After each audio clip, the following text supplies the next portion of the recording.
Hello hi ಎಲ್ಲರಿಗೂ ನಮಸ್ಕಾರ. Welcome back my YouTube channel. ಸ್ನೇಹಿತರೆ ಎಲ್ಲರೂ ಹೇಗಿದ್ದೀರಾ? ನಾನು ಚೆನ್ನಾಗಿದ್ದೀನಿ. ನಾನು ರೇಖಾ. ಇವತ್ತಿನ ವಿಡಿಯೋದಲ್ಲಿ ವೆಯ್ಟ್ ಲಾಸ್ ಮಾಡೋರಿಗೆ ಅಂತಲೇ ನಾನು ಒಂದು ಒಳ್ಳೆ ಹೆಲ್ತಿ ರೆಸಿಪಿನ ತೊಗೊಂಡು ಬಂದಿದ್ದೀನಿ. ಅದಕ್ಕೂ ಮುಂಚೆ ನಾನು ಯಾವಾಗ ವೆಯ್ಟ್ ಲಾಸ್ ಜರ್ನಿನ ಶುರು ಮಾಡಿದೆ ಅಂತ ಹೇಳ್ತಾ ಇದ್ದೀನಿ ನೋಡಿ. ಇಲ್ಲಿ ನಾನು ಡಿಸೆಂಬರಲ್ಲಿ 2024 ಡಿಸೆಂಬರಲ್ಲಿ ನಾನು ವೆಯ್ಟ್ ಲಾಸ್ ಜರ್ನಿನ ಶುರು ಮಾಡಿದ್ದು. ಈ ಫೋಟೋ ಕಾಣಿಸ್ತಿದೆಯಲ್ಲ, ಆವಾಗ ತೆಗೆದಿದ್ದು. ಈ ಫೋಟೋ ತೆಗೆದಾಗ ನನ್ನ ವೆಯ್ಟ್ ಬಂದು 76 kg ಇತ್ತು. ಇವಾಗ ನನ್ನ ವೆಯ್ಟ್ ಬಂದು 59 kg ಇದ್ದೀನಿ. 7 ತಿಂಗಳು ಅವಧಿಯಲ್ಲಿ ನಾನು 17 kg ವೆಯ್ಟ್ ಲಾಸ್ನ ಮಾಡಿದ್ದೀನಿ. ಅದು ಕೂಡ ಯಾವುದೇ ರೀತಿ ಫೇಕ್ ಪ್ರಾಡಕ್ಟ್ಗಳನ್ನು ತಗೊಂಡಿಲ್ಲ, ಜಿಮ್ಗೆ ಹೋಗಿಲ್ಲ, ಮನೆಯಲ್ಲೇ ಯೋಗ ಮಾಡಿಕೊಂಡು ಮನೆ ಊಟನ ತಿಂದ್ಕೊಂಡು ಆರಾಮಾಗಿ ವೆಯ್ಟ್ ಲಾಸ್ನ ಮಾಡಿದ್ದೀನಿ. ಈ ತೂಕ ಕಡಿಮೆ ಮಾಡಲಿಕ್ಕೆ ನಾನು ಶುರು ಮಾಡಿದ ಮೇಲೆ ಒಂದು ವಿಚಾರನ ಗಮನಿಸಿದೆ. ಏನಪ್ಪ ಅಂದರೆ, ಭಾಳಷ್ಟು ವರ್ಷಗಳಿಂದ ನಾನು ಬೆನ್ನೋವು ಅಂತೇಳಿ ಭಾಳಷ್ಟು ಬಾರಿ ಫಿಸಿಯೋಥೆರಪಿ ಮಾಡಿಸ್ಬೇಕಾಗಿತ್ತು. ಭಾಳಷ್ಟು ಹಣ ಕೂಡ ಖರ್ಚಾಗ್ತಿತ್ತು. ಕೆಲವೊಮ್ಮೆ ಡಾಕ್ಟರ್ ಹತ್ರ ಮೆಡಿಸನ್ ಕೂಡ ತಗೋಬೇಕಾಗಿತ್ತು.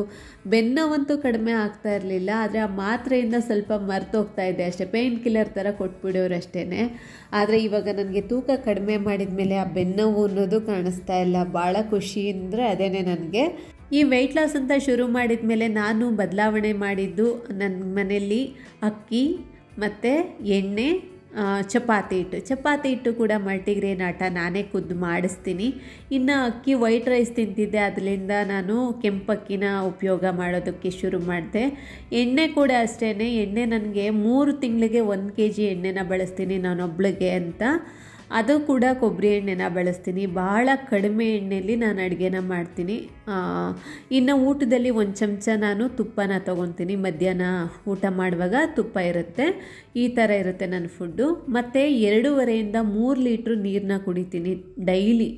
ಅದಾದಮೇಲೆ ಊಟದಲ್ಲಿ ಮಜ್ಜಿಗೆ ಇರುತ್ತೆ, ಸೊಪ್ಪು, ತರಕಾರಿ, ಮೊಳಕೆ ಕಟ್ಟಿದ ಕಾಳು, ಮೊಟ್ಟೆ, ಪನ್ನೀರು. ಅಂದರೆ ಇದೆಲ್ಲ ಒಂದೇ ದಿನ ಬೇಕು ಅಂತ ಇಲ್ಲ.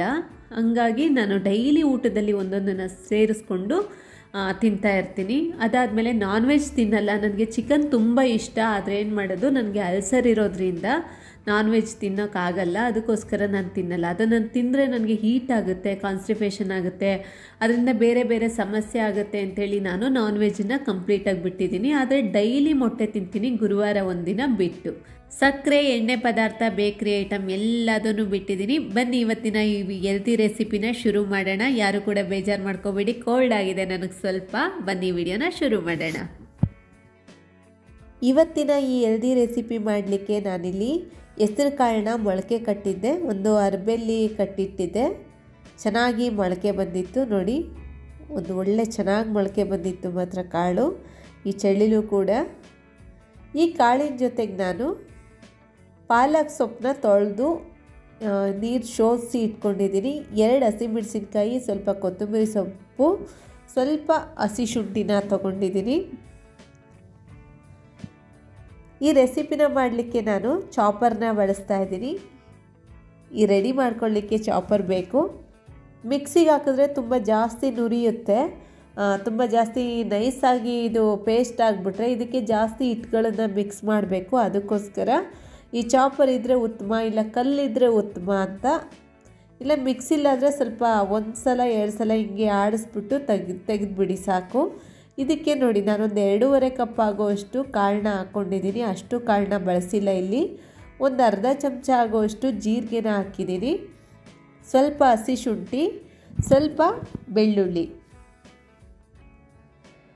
2 ಹಸಿಮೆಣಸಿನ್ಕಾಯಿ ಹಾಕ್ತಾಯಿದ್ದೀನಿ. ಖಾರಕ್ಕೆ ತಕ್ಕಷ್ಟು ಹಾಕ್ಕೊಳ್ಳಿ. ಉಪ್ಪು ಖಾರ ಎಲ್ಲ ನಿಮ್ಮ ರುಚಿಗೆ ಅನುಗುಣವಾಗಿರಲಿ. ಇಲ್ಲಿ ಕೊತ್ತಂಬರಿ ಸೊಪ್ಪನ್ನ ಸ್ವಲ್ಪ ಹಾಕಿ 1-2 ಸಲ ಇದನ್ನು ಆಡಿಸ್ಕೊತೀನಿ. ಯಾಕೆಂದರೆ ಇದು ಸ್ವಲ್ಪ ನುಣ್ಣಗಾಗಬೇಕು ಬೇಗ, ಅದಕ್ಕೋಸ್ಕರ. ಈಗ ಇದು ಸುಮಾರಿಗೆ ನುಣ್ಣಗಾಗುತ್ತಲ್ವಾ. ಈಗ ಇದಕ್ಕೆ ಸೇರಿಸೋವಂಥ ಪದಾರ್ಥಗಳಿದೆ. ಇನ್ನು ಏನಪ್ಪ ಸೇರಿಸ್ಬೇಕು ಅಂದರೆ ನೋಡಿ, ಈ ಥರ ಕಾಳನ್ನ ನೋಡ್ಕೋಬೇಕು ನೀವು, ತುಂಬಾ ದರ್ದರಿಯಾಗಿರಬಾರ್ದು. ಹಂಗಾಗಿ ಇದಕ್ಕಿವಾಗ ಪಾಲಕ್ ಸೊಪ್ಪು ಹಾಕಬೇಕು. ಪಾಲಕ್ ಸೊಪ್ಪು ಹಾಕಿದ್ರೆ ಪಾಲಕ್ ಸೊಪ್ಪಲ್ಲಿ ನೀರು ಬಿಡೋದ್ರಿಂದ ಇದು ಒಂದು ಲೆವೆಲ್ಲಿಗೆ ನುಣ್ಣಗಾಗುತ್ತೆ. ಇದೇ ನೀರು ಸಾಕು, ಈ ಪಾಲಕ್ ಸೊಪ್ಪಲ್ಲಿರೋವಂಥ ನೀರೇ ಸಾಕು. ಜಾಸ್ತಿ ಏನು ನೀರೇ ಹಾಕೋಕ್ಕೆ ಹೋಗಬೇಡಿ ಇದಕ್ಕೆ. ಈಗ ಒಂದು 2ರಿಂದ 3 ರೌಂಡು ಸುತ್ತಿಸ್ಕೊಂಡ್ರೆ ಸಾಕು, ಆಗೋಗುತ್ತೆ.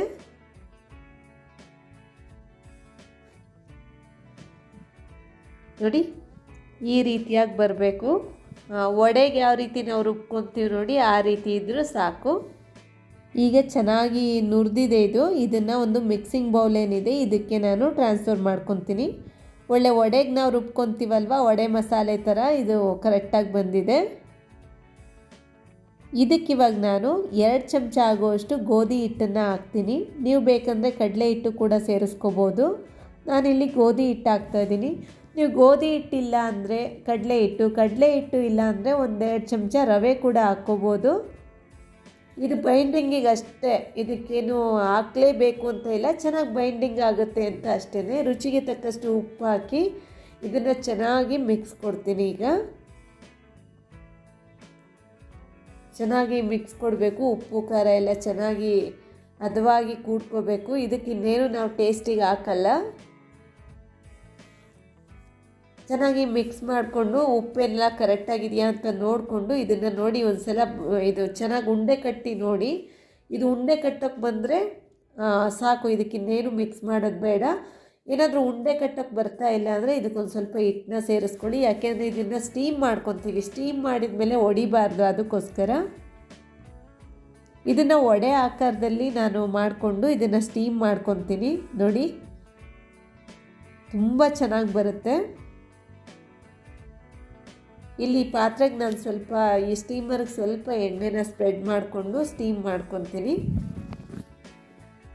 ಇದನ್ನು ಕೆಲವರು ಡೀಪ್ ಫ್ರೈಡ್ ಕೂಡ ಮಾಡಿ ತಿಂತಾರೆ. ದಯವಿಟ್ಟು ಹಂಗೆ ಮಾಡಬೇಡಿ. ಇದನ್ನು ನೀವು ಈ ಥರ ಸ್ಟೀಮ್ ಮಾಡ್ಕೊಂಡು ತಿಂದ್ರೇ ಒಳ್ಳೆಯದು.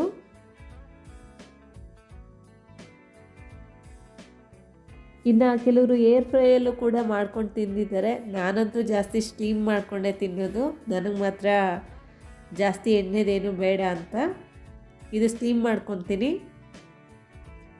ಇದ್ರ ಜೊತೆಗೆ ನಾನಿಲ್ಲಿ ಟೊಮೆಟೊ ಚಟ್ನಿನ ಮಾಡಿದ್ದೀನಿ. ಟೊಮೆಟೊ, ಹಸಿಮೆಣಸಿನ್ಕಾಯಿ, ಬೆಳ್ಳುಳ್ಳಿ ಎಲ್ಲ ಸುಟ್ಟು ಅದನ್ನು ಕೂಡ ಈ ಚಾಪರಲ್ಲಿ ಹಾಕಿ ಕೊತ್ತಂಬರಿ ಸೊಪ್ಪು, ಉಪ್ಪು ಹಾಕಿ ಇದ್ರ ಚಾಪ್ ಮಾಡ್ಕೊಂಡಿದ್ದೀನಿ ಅಷ್ಟೇ. ಆ ಥರ ಚಟ್ನಿ. ಇದಕ್ಕೆ ಬೇಕಂದರೆ ನೀವು ಗ್ರೀನ್ ಚಟ್ನಿ ಇಲ್ಲ ಟೊಮೆಟೊ ಹಾಕಿ ಕೆಂಪು ಚಟ್ನಿ ಕೂಡ ಮಾಡ್ಕೋಬೋದು.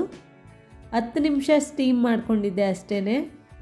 ಭಾಳ ಚೆನ್ನಾಗಿ ಬಂದಿತ್ತು. ಒಂದು ಸ್ವಲ್ಪ ಕೂಡ ಅಂಟ್ಕೊತಾ ಇರಲಿಲ್ಲ ಕೈಗೆ. ನಾವು ಈ ಕಾಳೇನಿದೆ ಇದನ್ನು ದರ್ದರಿಯಾಗಿ ಪುಡಿ ಮಾಡ್ಕೊಂಡಿದ್ದೀವಲ್ಲ, ಅದಕ್ಕೋಸ್ಕರ ತುಂಬ ಚೆನ್ನಾಗಿ ಬಂದಿತ್ತು. ಕಾಳು ಕೂಡ ಚೆನ್ನಾಗಿ ಬೆಂದಿತ್ತು, ಹಸಿಯಾಗಿರಲಿಲ್ಲ. ತುಂಬ ಜನಕ್ಕೆ ಹಸಿ ಕಾಳು ತಿಂದರೆ ಗ್ಯಾಸ್ಟ್ರಿಕ್ ಎಲ್ಲ ಆಗುತ್ತಲ್ವ, ಈ ಥರ ಮಾಡ್ಕೊಳ್ಳಿ, ತುಂಬ ಚೆನ್ನಾಗಿರುತ್ತೆ.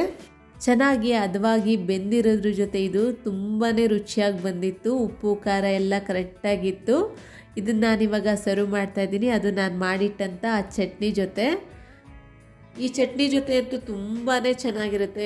ನೀವು ಏನು ಅಂದ್ಕೋಬೇಡಿ, ಒಂದು ಸಲ ಈ ಚಟ್ನಿನ ಮಾಡಿಕೊಂಡು ಈ ಒಂದು ರೆಸಿಪಿನ ಮಾಡಿ, ತುಂಬ ಇಷ್ಟ ಆಗುತ್ತೆ.